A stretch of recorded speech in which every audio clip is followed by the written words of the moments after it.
This is the Nerdy Romantics Podcast, and I'm your host, Y.M. Nelson.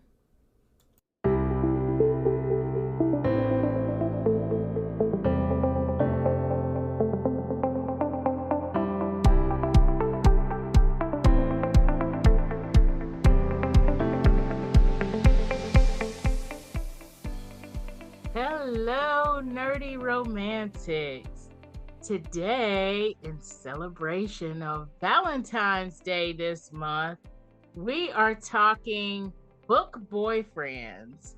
And these are guys that, actually, I'm going to have my guest host say why or what makes a book boyfriend for them and why they've chosen these book boyfriends. For me, a book boyfriend is a hero in a romance novel that I could see myself with. Maybe he's just too good to be true, or maybe that's just the way I think of him. One that resonates and one that I am thinking about long after the book is over. This person may be an alien, but wow, what an alien. So with me, I love a good cinnamon roll hero with a little crusty beta edge. And I'm going to talk about a little bit more about what that's about when I talk about my favorite book boyfriends. But we have two of our guest hosts joining us today, Mary Warren and Jen Graybeal. Mary, it's been a while since you hung out with us. This is 2023. Why don't you reintroduce yourself to our audience? All right. Well, I am Mary Warren. I run all of the socials and website of Fat Girls in Fiction, where we focus on representation. So you'll see that a lot of my books. And I also am an author. But I am looking forward to this because I love talking about book boyfriends. And I think you'll see a theme with my books that I've chosen to talk about this week. And I, as well, love a cinnamon roll. But I also love men who take control and take care of situations and take care of you. And that is my sweet spot for book boyfriends. You'll see that in both of the books I talk about. All right. Awesome. Jen, thanks for joining us today. Could you tell us what makes a good book boyfriend for you? Okay. I'm one. You know I love a cinnamon roll. You know I love a cinnamon roll. But I have a little bit more of a mix in terms of like the cinnamon roll versus other types of characteristics. But something I did find when I was making my list of folks I wanted to talk about today is that they are people that care very deeply for their family. And it goes kind of beyond what we normally think about in terms of loving our family. A lot of people love families. Like, most people love their families. But these guys go just above and beyond in terms of what they do and how they take care of their community and really sort of extend that beyond a blood relation or a found family. They really extend that beyond. So that's what makes me happy. I love someone who loves his community. Oh, love that. And since you are talking about somebody who loves their community, who are your book boyfriends that love their community? I believe you have 3 selections for us today.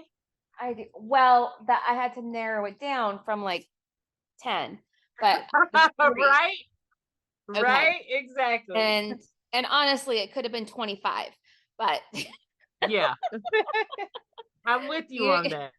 We could go on like this for a very, very long time. Okay, so I'm not sure what order to do these in, but you know what? I'm just going to start at the top of my list. The first person that I thought of, and frankly, it's one of the last books that I read, is Callum.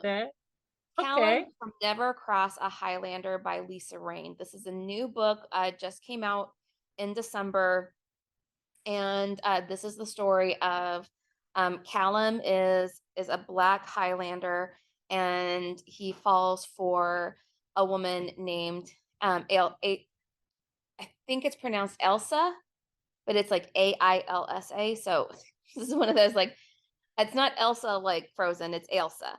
Anyway, Yeah. Kind of Gaelic.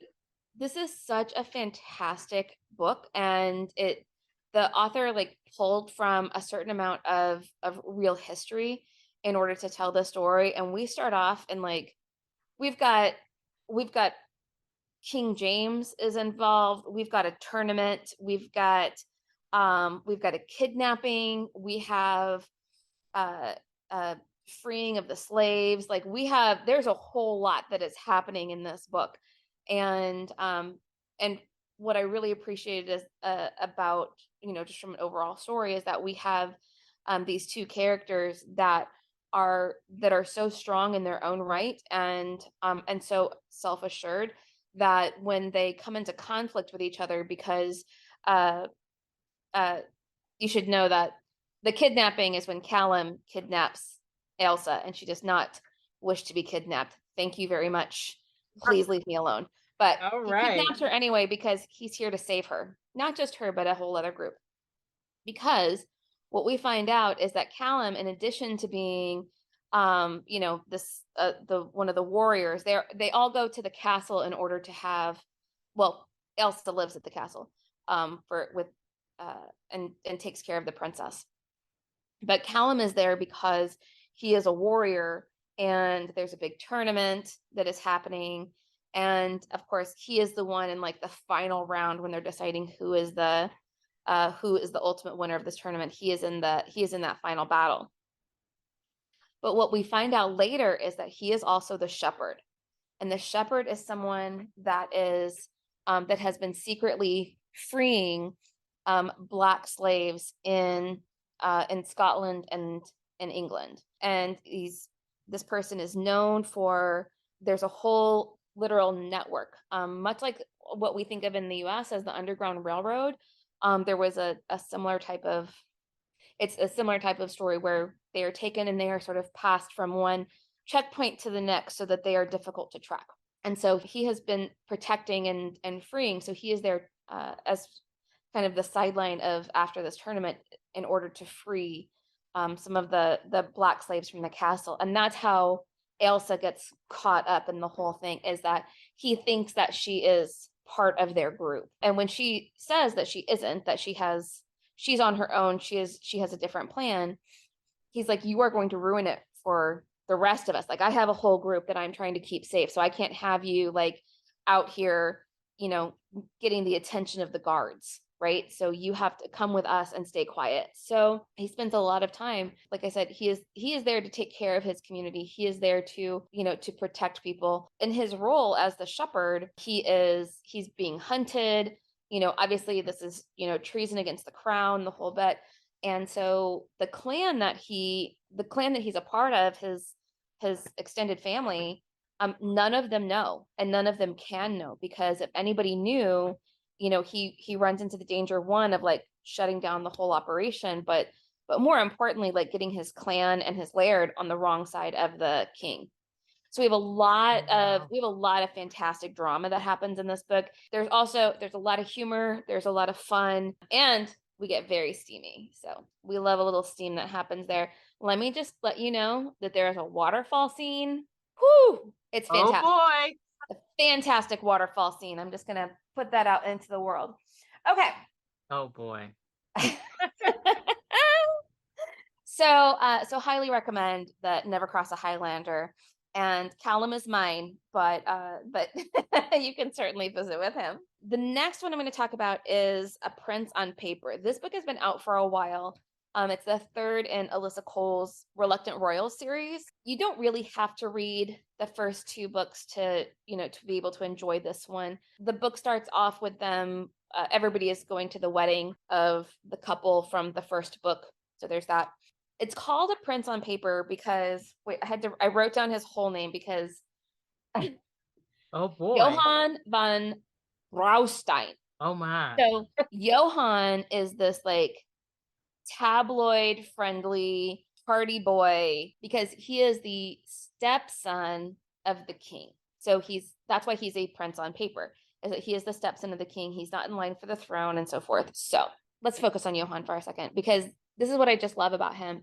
It's very easy to write him off. It's very easy to see him as a man that is just, such a player, and he's very charismatic. And, when you see him in the first 2 books, that's exactly, he is playing that role. What we find out about him is that he literally sees it as his role in life to draw the paparazzi's attention away from his sibling. So he has a brother who is in line for the throne, and he's much younger. And so Johann has basically spent his life trying to make sure that the brother is able to grow up in the life that he wants and is protected and kept safe. So, he's pulling attention away. There's a whole referendum that might happen in their kingdom where they might get rid of the monarchy, and that's a whole thing. So what they do is that he connects up with Naya for reasons. We'll get into that in a second, but he connects up with Naya, and they decide to stage a fake engagement,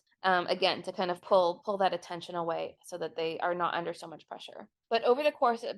So what I love about him is that he has this really big heart. You want to just write him off as a playboy, but he has this big heart because everything he's done, he's literally lived his life in order to protect his brother. What we find out during the course of the book, though, is that his brother identifies as a they them, and it creates kind of a whole question about how this person needs to be addressed, how this will play out if and when they take the throne. And it creates a whole complication that adds just another layer of love to the relationship. And I just really appreciate that. But the thing that grabbed my attention, first of all, about Johann, one, like I said, he's in the other books, and so you kind of know him beforehand. This is book 3 in that series. So they're at the wedding. We're all going to have a good time at the wedding. And he's sitting next to Naya. They're partnered for whatever reason. Naya gets up, and I can't remember if she's headed to her bedroom. I can't remember where she's heading. But when she stands up and starts to walk away from him, he realizes that she has started her period, and there's blood on the back of her bridesmaid's dress that she's wearing. And it's very obvious. Anybody that has periods has had this problem. We all know it. And so he gets up and immediately is essentially walking behind her and walking in such a way to cover her and protect her. And so what is seen is that he is escorting her, and so they can kind of escape there for a minute. Now you know why she ends up in the fake engagement situation, because everybody has seen them leave together, and she doesn't come back for a while. So it really helps her out that he does that for her. Any person that is going to stand up and help someone to avoid the embarrassment is just a prince in my book. Oh my God, I didn't even plan that. But he's just a prince. He's really just a wonderful person that truly loves his family and truly puts himself on the line, really, for to make his family life happier. He lost his mom when he was young. That's why he's the stepson. So that's why he also kind of feels like maybe he's not part of the family, because he's in this family because his mother married the king.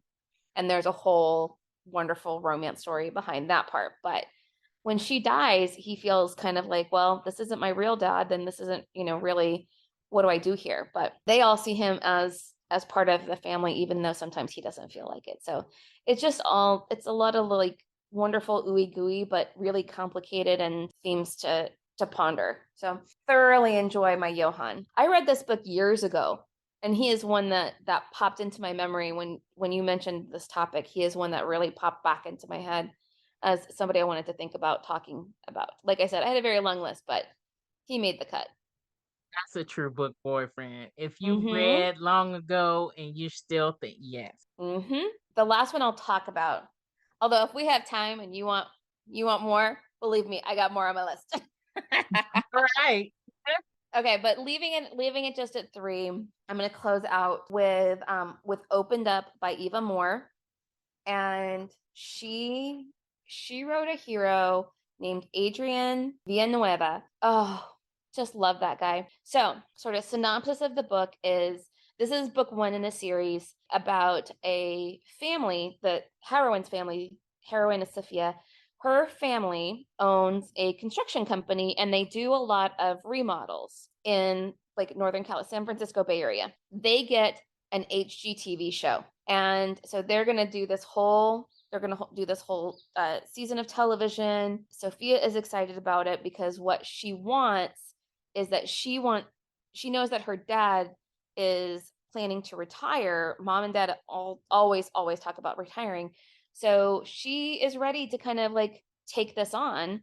And she has a couple of degrees in design, but when she came back after college, she has kind of been stuck basically in the planning and sales office. And so she really has not had an opportunity to kind of stretch her wings and sort of be the person that she wants to be and run the business the way that she wants to run it. Adrian has been working for her dad since he was 18 years old. And so he's come up in the business, and what he wants is he wants to buy part of the business. But what nobody knows except for Adrian is that he has had a crush on Sophia since I think they're about the same age, but she was literally like 16 years old, and he has had the big heart eyes, the big, the heart poundings ever since.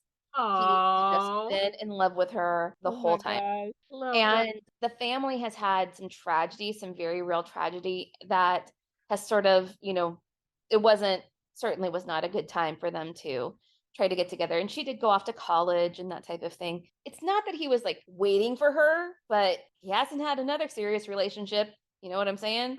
So and so when the book opens, she's kind of struggling with what she wants to get out of this whole opportunity with the production company. And he, for reasons, decides it is time for him to make his move. And he does. And he thinks that she is amazing. And she is kind of surprised. Like I said, when she got back from college, she sort of went from having these big dreams to having no dreams and just working in the sales office, helping people pick cabinets or whatever, and has been doing a lot of paperwork. So she really hasn't felt like she's been, even like in the world halfway. When he comes in and thinks that she's just amazing, she's kind of surprised and taken aback by the whole thing. I love when a guy falls first. I love when he has been, secretly in love with her this whole time. I love those things, which makes them such cinnamon roll behavior. Right, exactly. Full on cinnamon roll behavior. Full on. Yes. But here's why Adrian makes the list above some of those other cinnamon rolls that I love so dearly.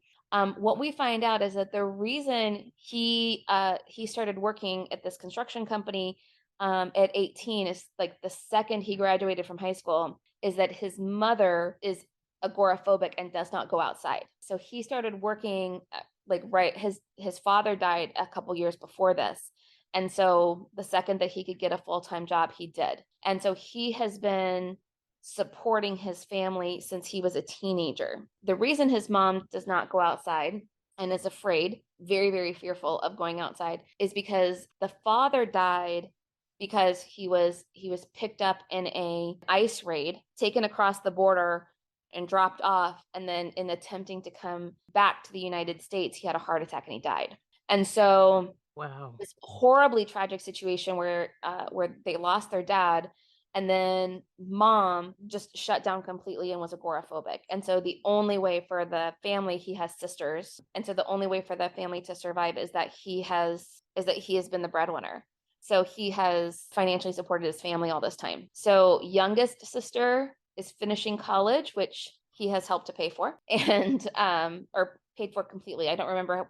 There's a conversation with the sister. So that's how he's now ready. He's thinking that he's ready to, Dom is going to retire and he wants to buy him out and basically take over the business. In addition to being the person who's taking care of his blood relative family, the other thing that I really love and appreciate is that there's some moments, and for various reasons, their neighborhood, their community needs to come together. But the meeting place is his home. He's this pillar in the community, even as a young man, but he is a pillar in the community where he has really helped to mentor some of the other guys. He's helped to get them jobs. He's helped to, he really reaches beyond just his own household and making sure that his entire community is one that is healthy and happy. So he goes above and beyond in taking care of them. He goes above and beyond in supporting them and in teaching and training people what to do.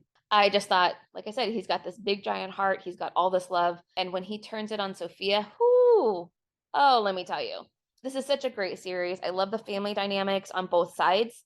Sophia's family is complicated. Like I said, they have some very real tragedy that they're dealing with. They have some very real stress points with the family in terms of parents trying to retire and who's going to take over the business. And the dad does not want to give it to Sophia. He does not see her as, she's not the person who's out there like climbing, and he doesn't see her that way.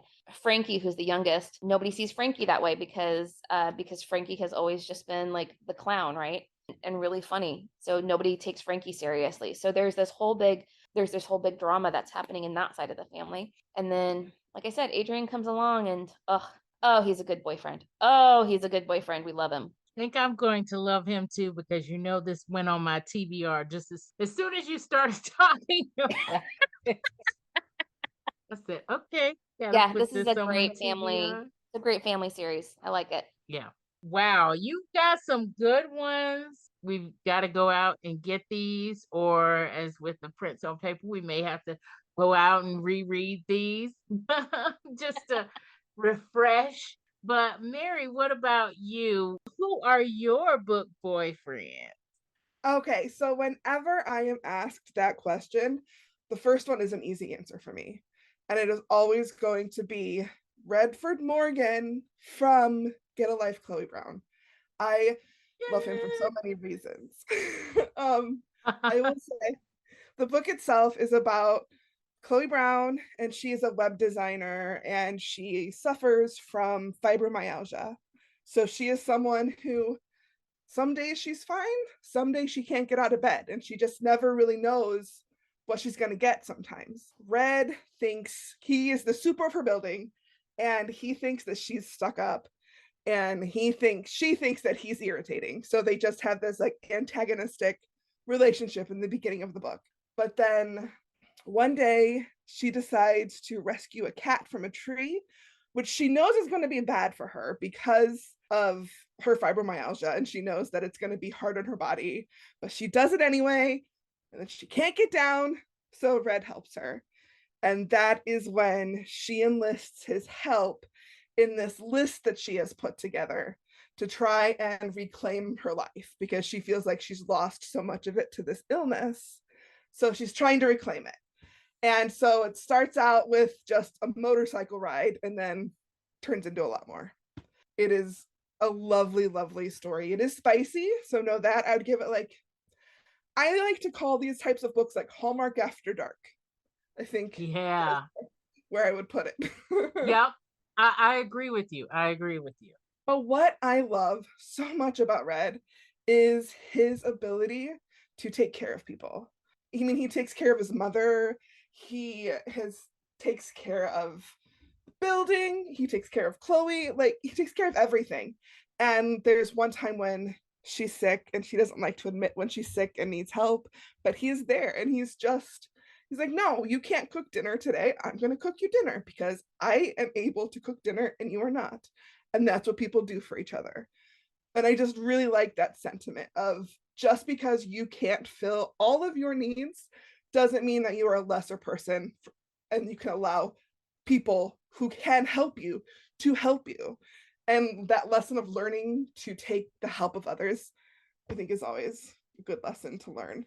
He anticipates her needs. There's one scene where they are going somewhere, and he is taking into account how much walking there is going to be and what the weather is going to be in case her joints get achy. He just takes a lot of it into consideration, and it seems so simple, but I just love it. So that I love it too. God, I love that.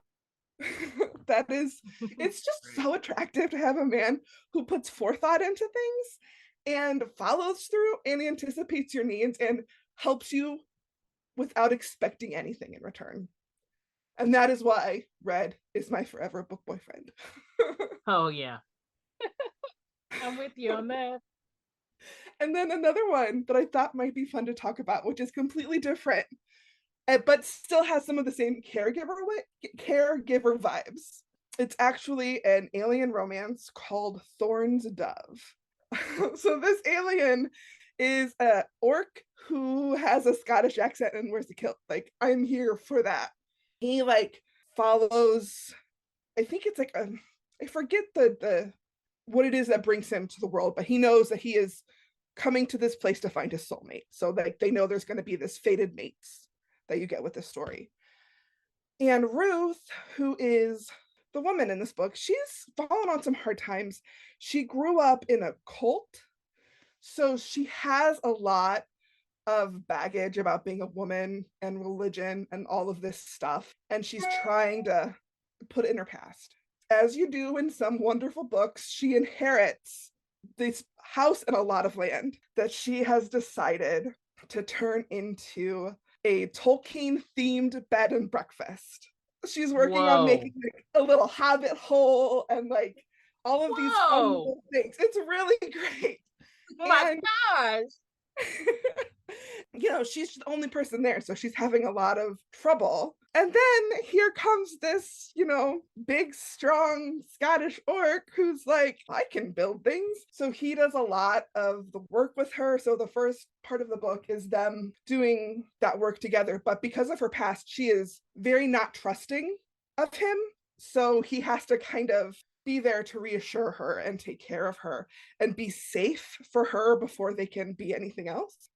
I like when the guys are able to do that and just learn how to be there for someone without all of the spice that definitely comes later with this being kind of a monster alien romance. There is a large amount of spice that comes. Know that. Yes. Yeah. But and then there's also this thing that I don't want to give too much away, but there's this like plot woven in where there are some pretty bad people after her. And this is when he gets to go from being the take care of you guy who's gonna build you Hobbiton and feed you dinner to being the guy who has the touch her and die vibes, which I also dig. So he can be both that sweet nurturing side, but then he, you know, is like, yeah, he totally is like willing to save her and take care of anyone who wants to cause her any type of harm. So I like that too. Yeah. Yeah. I am always down for that whole vibe. He's so sweet and kind, but yeah, he's going to take down whoever. Don't mess with my woman because I will take you down. Exactly. Yeah. Yeah. And so that's kind of what I mean by cinnamon roll with the little Veda crusty edge on it. Because he has that big loyalty streak and he's like, don't mess with my woman. Yeah. I love that. I totally love that. Mary, what did you have anything else to say about this one? You did say it was spicy. It's a monster romance, but monster alien romance. But did you have anything else you wanted to say about it? If you are someone who needs triggers, I would just be aware that she's had a lot of violence in her past that they do talk about. And in that is a mention of abortion that she has had. So if that is not your jam, steer clear. But besides that, it's wonderful. All right. Love that recommendation. Yeah. If you're not triggered by that, that sounds like a good one. And you know that's on my TBR now.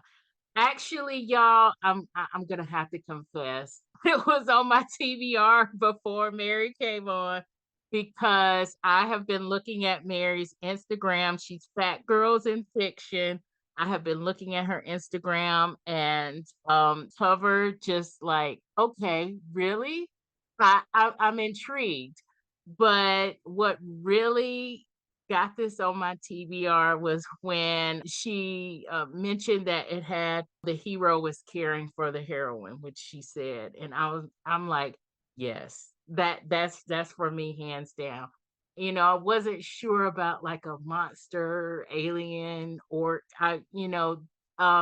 it's not that that's not my jam. I haven't read enough of them to develop an appreciation yet. So I think this one is a good one to dip your toe in the water because it's like some of them kind of go off the wall and you're like, what is happening?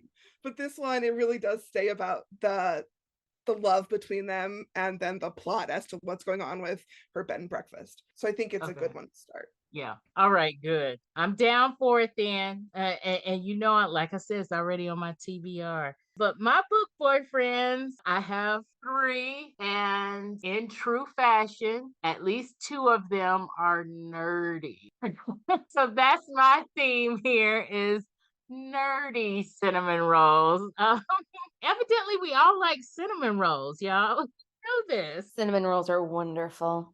They are wonderful. Nothing against an alpha, but I think part of me with the whole pandemic, it's like I really just don't want negativity in somebody that I'm supposed to fall in love with. That's why I think I just dove into the cinnamon roll hero book a lot more than I had previously before. I've always liked them because I've always found them a little more relatable than an alpha billionaire who I will never meet in real life. So that's kind of where I am as far as book boyfriends. They have to kind of be relatable, but just enough in that fantasy realm where it's like, okay, I might not meet him on the street. I'm okay with that. But hey, he could be out there. I'm not gonna lie. The first one that I put on my list, who's not nerdy, he's not nerdy, but he is in love with a nerdy woman. The name of the book is Rafe by Rebekah Weatherspoon. We talked about Zenny, which is book 2 of this series. It's called the Loose End series. And I think it's just 2 books in this series. However, Rebekah Weatherspoon says in the book description of Rafe that there is a buildup before you get to Rafe. Like there's a whole world. And when I did read Rafe, I hadn't read the other books before then. And so there's one scene where the heroine in this book, or the woman in this book, is talking with her girls, and it's like they're talking as if I should have known them.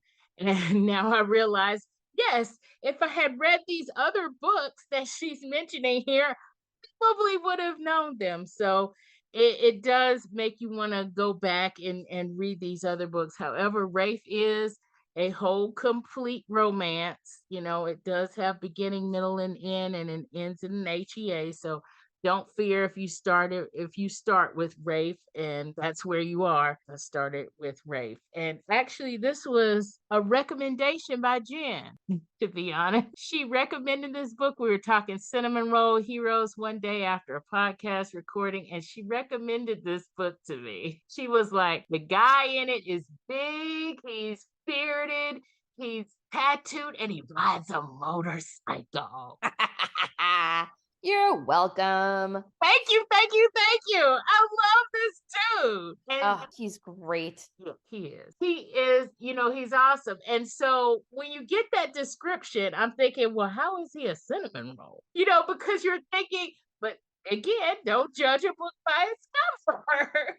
Because he is a total cinnamon roll, and not because he is a male nanny. So a little bit about this book, because it's been evidently my Goodreads has told me that I read this twice in 2022, but I guess it was early in 2022 because it's been a little while since I've read this one. He is a male nanny, and he's just had a long stint with a family, and the family is moving to Australia or something, or somewhere really far away. I believe it's Australia. So he's considering, hey, I've been doing this pretty much since I got out of high school, or since I've been working for myself, kind of thing. And maybe I should think about doing something else. So he's at that point when the book starts. His love interest, or the woman in this book, Dr. Sloane Copeland, she is a heart surgeon, and she's in her early 30s. So she is a straight nerd, y'all. She is a genius. Okay. She's got genius level intelligence. I love that. And I love that. And I love the fact that she's a Black woman with genius level intelligence who is just giddy about heart surgery. So giddy that she, when she comes home and she talks to him about heart surgery. But But anyway, so where she is at the beginning of this book, her nanny of her twin girls, they are, I believe, about 6 years old. Her nanny quit, just like all of a sudden quit. Dr. Copeland is a divorcee, and she's just moved to LA from, I believe it was Seattle, after her divorce. So she's basically, a single mom with twins. She's now been put in the lurch because she doesn't have a nanny. Rafe was recommended to her by one of her friends, is an elementary school teacher. I believe that's Zinni, an elementary school teacher, and of course, elementary school teacher, one of the parents of the kids there recommended Rafe. And so that's how they meet.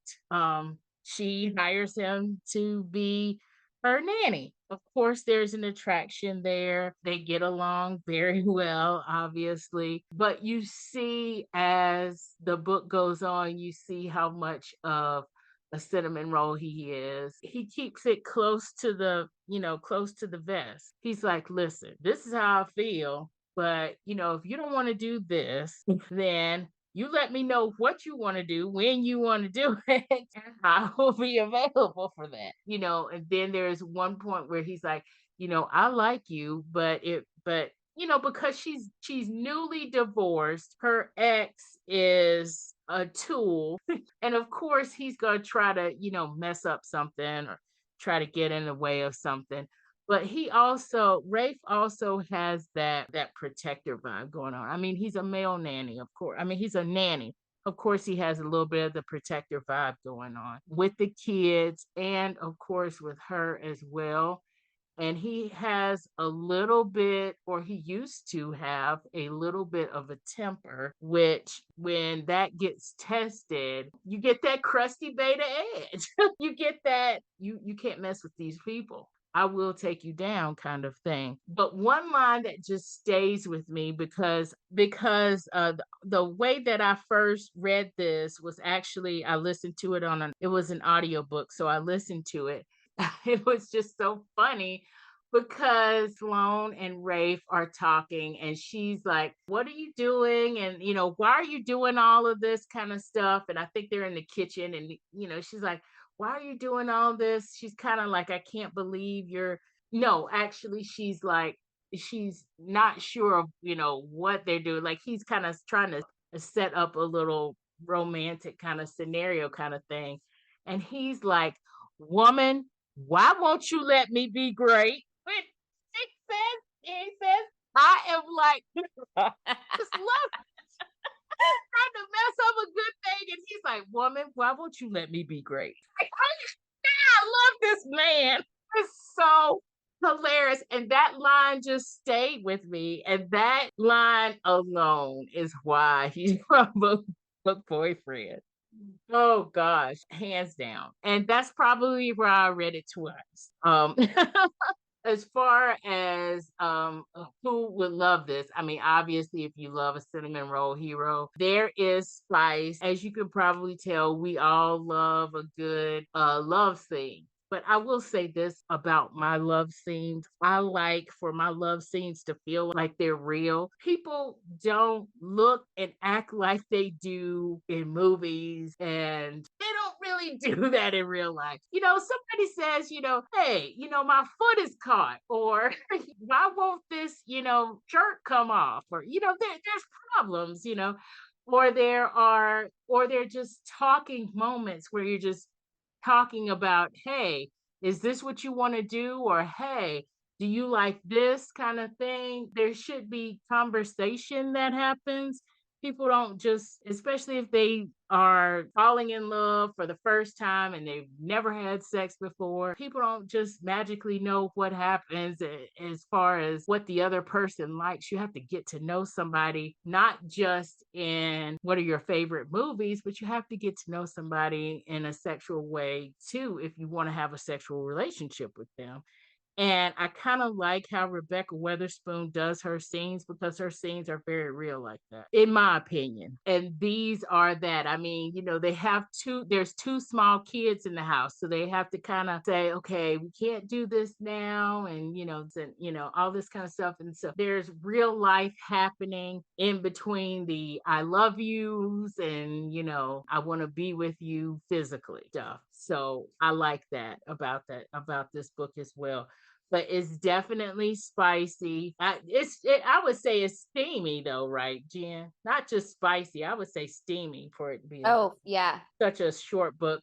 But that's how Rebekah Weatherspoon writes. She writes steamy. Always going to have some steam in. I guess not always. That's not true. I shouldn't say Well, that. with her adult book, there's always at least some steam. Mm-hmm. Because because she has a YA book out now, or it's coming out soon. So, I should preface that with her adult books, her adult romance books. She usually has very true a certain level of steam. Yeah, because she does have a YA book coming out. Yes, I'm excited for that. I gotta say. Yeah, I got nieces and nephews to recommend books for, so I'm excited about that one. Yes, I am too. And we will actually link that since we're talking about it. I'm going to link it because somebody might want to know because she's an awesome writer. So that's right by Rebekah Weatherspoon. My other two selections, the heroes are definitely nerdy, and I love them for that. My next selection is, we've talked about this book. In fact, Jen introduced me to this book as well, and she talked about it on one of our Who Gets an HEA episodes. It's called After Hours on Milagro Street, and it's by Angelina M. Lopez. And the hero in that, and I must confess, because she talked about it, I then read it. I've just read it, probably about a few weeks ago. I've just read it, but I'm in the middle of another book now, so I hope I don't get it confused. I've just read it, and I had to talk about it again, y'all. I'll keep you on the straight and narrow. Okay, thank you. And the reason why I had to talk about it again is because we've had a couple of, I should say this, the hero Jeremiah Post, who is a professor, is not a slim, athletic man. And I love that. We've talked a lot, or we had a couple of nice discussions or big discussions about body diversity and romance, I should say, the umbrella term. But really, we were talking about, like plus size heroines and why aren't there, enough of them. Also, we talked, even though there are more plus size heroines out, books with plus size heroines out there, there's not a lot with plus size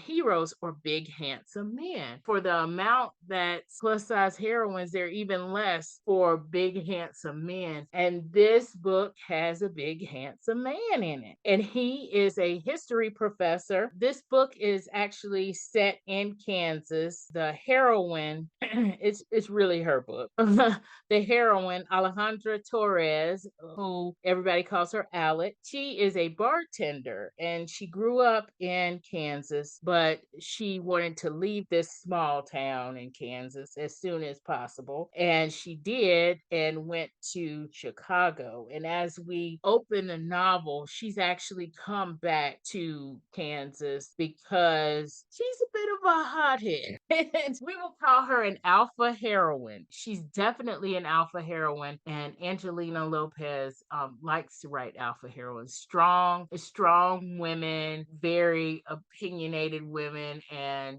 very much independent, stand their ground kind of women. Alex is one of those, but she got a little bit rowdy with the people that she worked with, who the guy was a tool. But I don't know why I keep using that word, but anyway, the guy wasn't great that she worked with, and she did it for there are noble reasons why she did it. It's just she did it in a certain way that got her fired.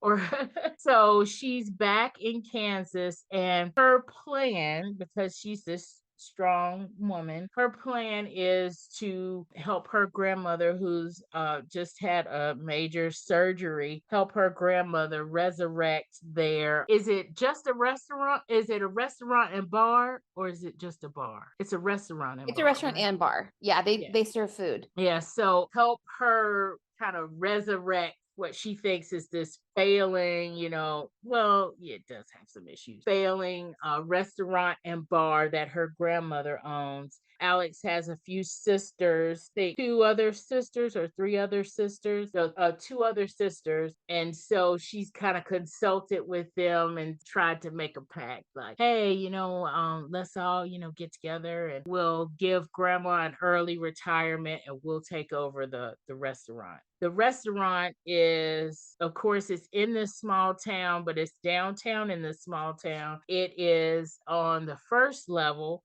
It's a restaurant and bar, but on the second level, there are tenant rooms. And so she, instead of staying with her family, because part of the reason she left had to do with family, she's going to with her immediate family, her mom and her parents. So she's decided that she is going to stay upstairs in one of the tenant rooms. There's two in this building. She realizes she's actually, she just walks in, is looking around at the restaurant and everything, and she's like, ticking off things and everything like that. And there's this big dude who is like, who are you? Coming in like, who are you? And she's like, who are you? And it's like this major like, who are you situation. But then she's got to blow off some steam, so they have a scene. It's just strangers in the night kind of thing, and then she doesn't really think anything about it. But the person that she's had relations with, the stranger, is Jeremiah Post, this guy who's living upstairs and living in this tenant room. And this building is kind of in a crumbly state. They've tried to put it on the historic registry as registry, the National Registry, as a historic landmark kind of thing, but it hasn't gone that way yet. But it's kind of a crumbly building. So upstairs, even though they're in two separate rooms, they can hear each other in separate rooms. So it's a little bit of a uncomfortable situation as they start living together. She's starting to resurrect this bar, but then we find out that there's this prominent family in this small town who's trying to take over this bar and half of the east side of this town. They're trying to take it over for some reason, right? And so they go through all of that reasoning why. I don't want to spoil it. That's why I'm being kind of vague. But it goes into kind of a mystery plot of who really owns this building and who used to own this building, because of course this building is actually haunted. Right there's another level to it. This building is haunted by this ghost. And so they're just like, they've just always taken it for granted that it's this ghost of this guy whose name is on the building or is in the restaurant, and who owns the building and everything like that. But because he's a history professor, this is like really geeking him out. I mean, he's like really like want to try to help. He wants to try to help anyway because his family is not the best. Again, I don't want to spoil. There's a whole mystery about who he is because he is not from Kansas. He just teaches at this college that is near this town. He's actually from the East Coast and nobody knows exactly where. Somewhere near Connecticut. That's all they know. I love the fact that this novel in general has this nerdiness with it. It's this whole mystery, history kind of plot that is happening. And so, as much as you want them to get together, you also want to find out you want to solve the mystery. You want everybody in the town that you're rooting for, you want them to be all right.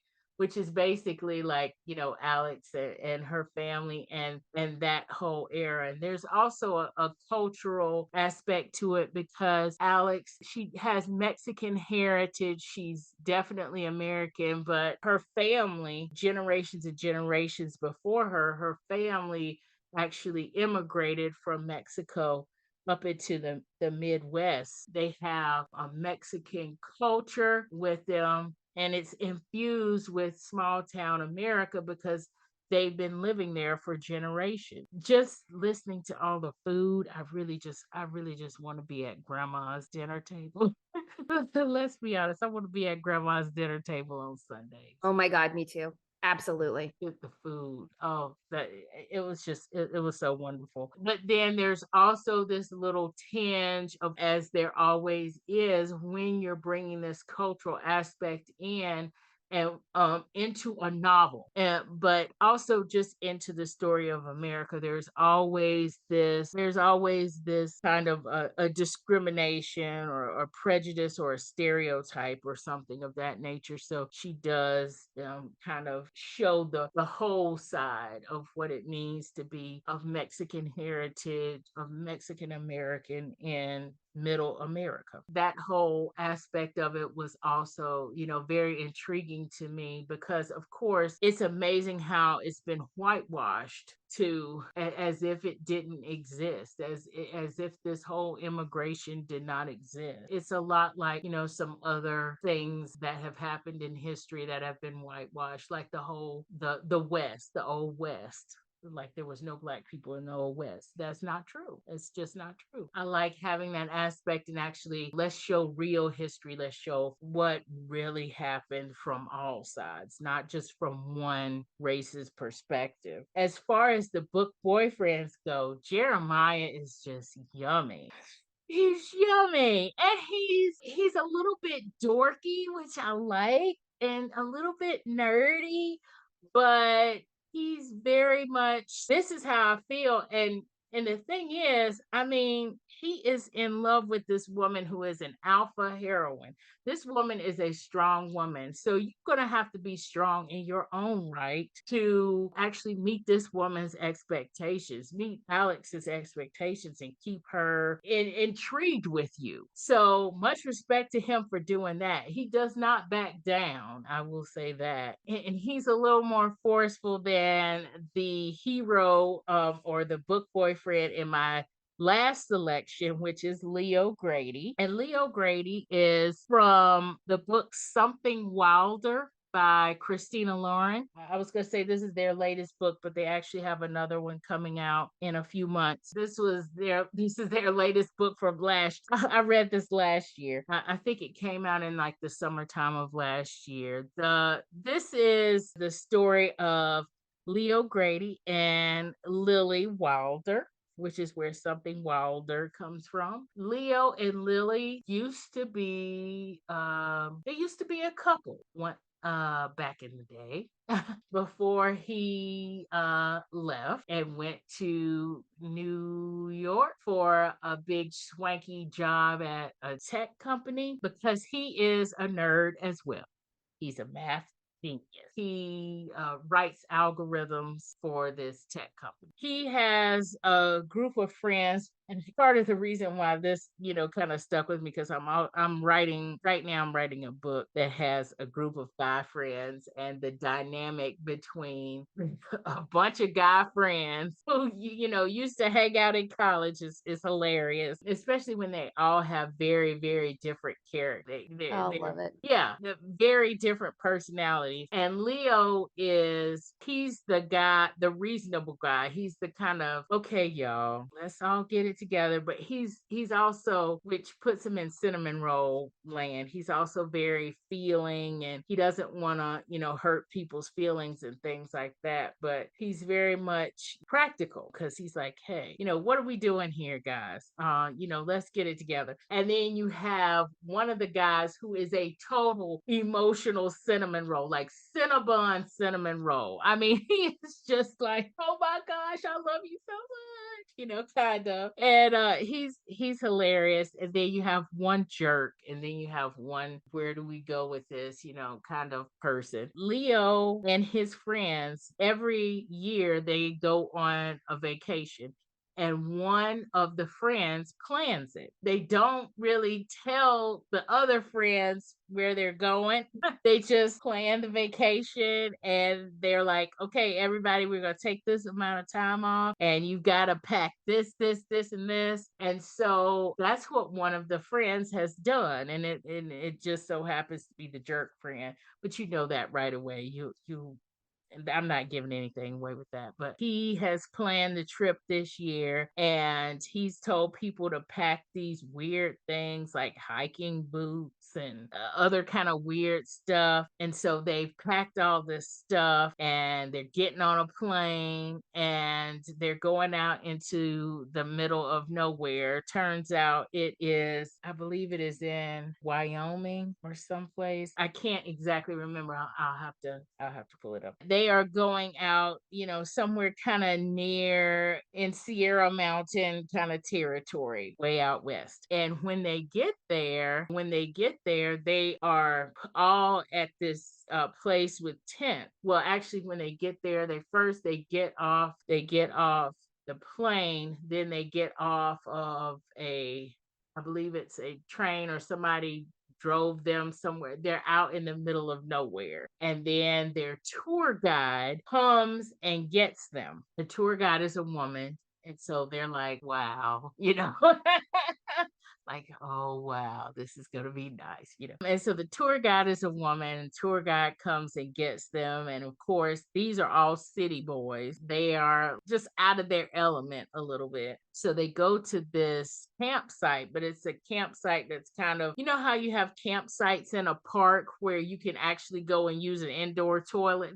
It's at one of these camps. Like, this is the home campsite before they actually go off on their adventure. They find out, or Leo finds out, that the friend has signed them up all to go on this adventure to look for this buried treasure. The tour guide, and there's two tour guides.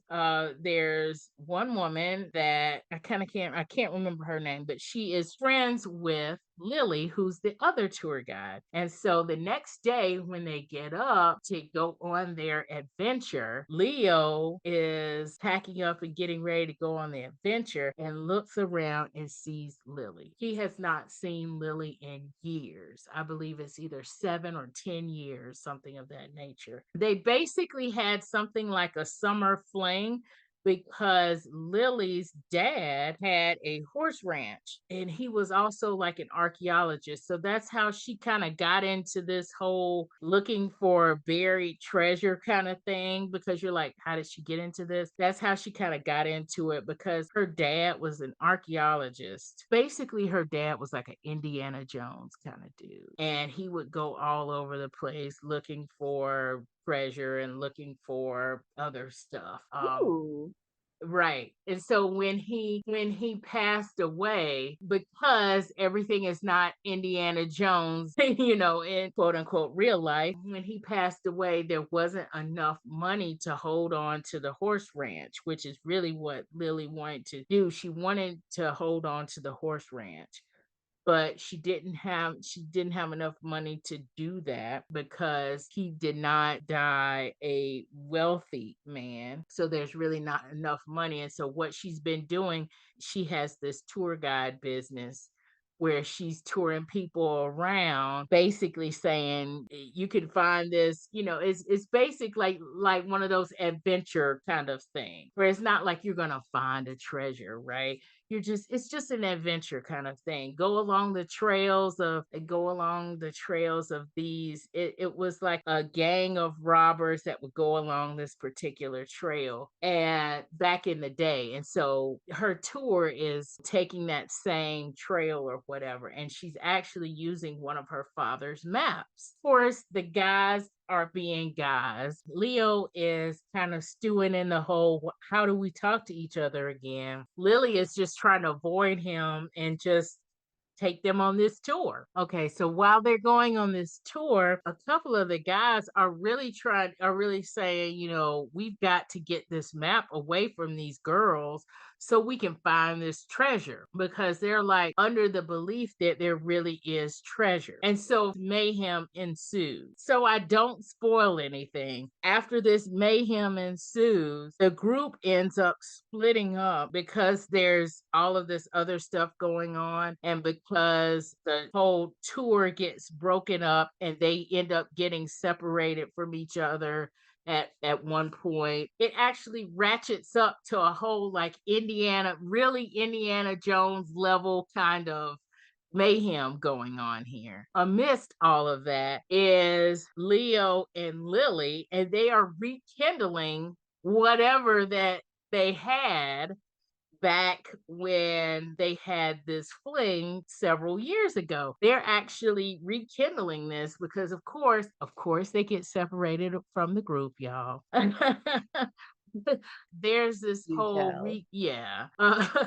there's this whole rekindling of this romance, and actually they don't. What I like about this is, well, it's nerdy. I love the fact that it's nerdy, but I also love like Indiana Jones kind of mysteries. The Mummy, I'm one of those weirdo Mummy fans. Yes, I am one of those. Things like National Treasure. There's a show on Netflix called Lupin that I love, because I love like little mysteries and hijinkses and things like The Italian Job and all that kind of stuff.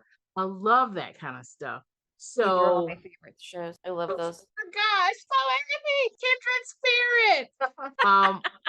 Yeah, I love all that stuff. And so having that in a book and reading it in a book and watching it unfold, and also having a serious romance, because this other stuff is actually the subplot. The romance is the big plot. So having all this wonderful nerdy goodness and having a romance. And yes, everybody, this is another one of the steamy romances out there. Mary, I'm going to take your phrase, Hallmark After Dark. I would say that this one was kind of like a Hallmark After Dark kind of spicy. Christina, Lauren, they usually give you 2 or 3 good scenes, on page scenes, but it's not like over the top erotic romance kind of thing. But I'm gonna say Hallmark After Dark. With this couple, even though they're at this point where they're trying to avoid each other, or they're trying to figure out what happened, there's not a lot of angst.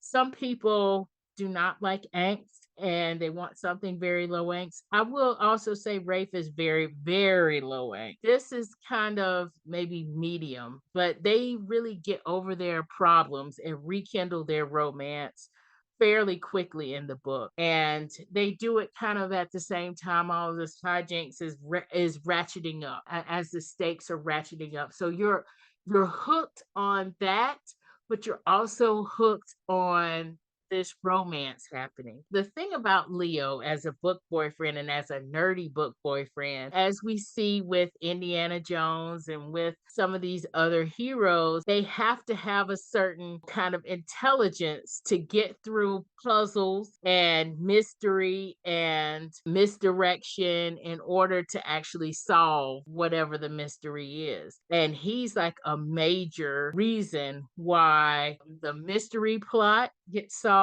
and also he's why there's an HEA at the end, because he's who he is. He's just practical, down to earth, nerdy guy who has his moments of being hot, is all for this whole mystery kind of plot, and is in the middle of this mystery kind of plot, or this finding treasure kind of thing. It's the best. It is just the best. I ate this book up. I just kept flipping pages. It was just so awesome. There are my 3 book boyfriends: Rafe from Rafe, Jeremiah Post from After Hours on Milagro Street, and Leo Grady from Something Wilder. Ladies, this was so fun talking about book boyfriends. Oh my gosh, I love this. This is my favorite. I could talk about book boyfriends all the time. Oh my gosh. So that means y'all know we're going to have to do another one of these. Absolutely. Yeah, we're totally going to do another one of these. But before I let you go, Mary, I saw that you had a book out, but tell us what you got going on. I Who's your book boyfriends that you're writing? So my first book boyfriend is Graham, and he is a time traveling Highlander. So that's the book that's already out. And of course, I love cinnamon rolls. So all of my heroes are just gooey gooey cinnamon rolls. So Graham is a time traveling Highlander. And then my next book, which comes out March 14th, is called A Spotlight on Poppy. And it's kind of the same, it's in the same world. So Poppy is Hannah's best friend, and she goes to the same witch at a Ren fair to get her own love spell, but it works out a little differently than she had planned. The guy who is her hero has like golden retriever cinnamon roll energy. Like he's just wonderful. So all right. I love that's what's coming up for me. Are they in a series? They are. Are they standalone? Okay. They're standalone, but they're in like the same town. So you don't have to read them in order, but they're same characters in them. Okay. Cool. All right. So others to put on our TBR list. I can't wait. And I can't wait to talk book boyfriends and everything else nerdy and romantic with both of you ladies. It was so fun having you on. Jen, Mary, thank you for coming on. Thank you so much. Yeah, it was such a good time. Always a good time. So that's all for this episode. We've got a new website at nerdyromanticspodcast.com. But don't fear, all of our episodes and their show notes are on our new website. While you're there, please consider donating to our podcast with the donate button at the top right-hand corner or the buy me a coffee button on the show notes for each episode. Your donations go straight to keeping this podcast on the air and keeping all of our episodes out there for you to listen to whenever you want to. If you want to get our show notes in your inbox, please consider signing up for our Nerdy Romantics newsletter. The sign-up form is at the bottom of each page on our new website. Thank you for listening.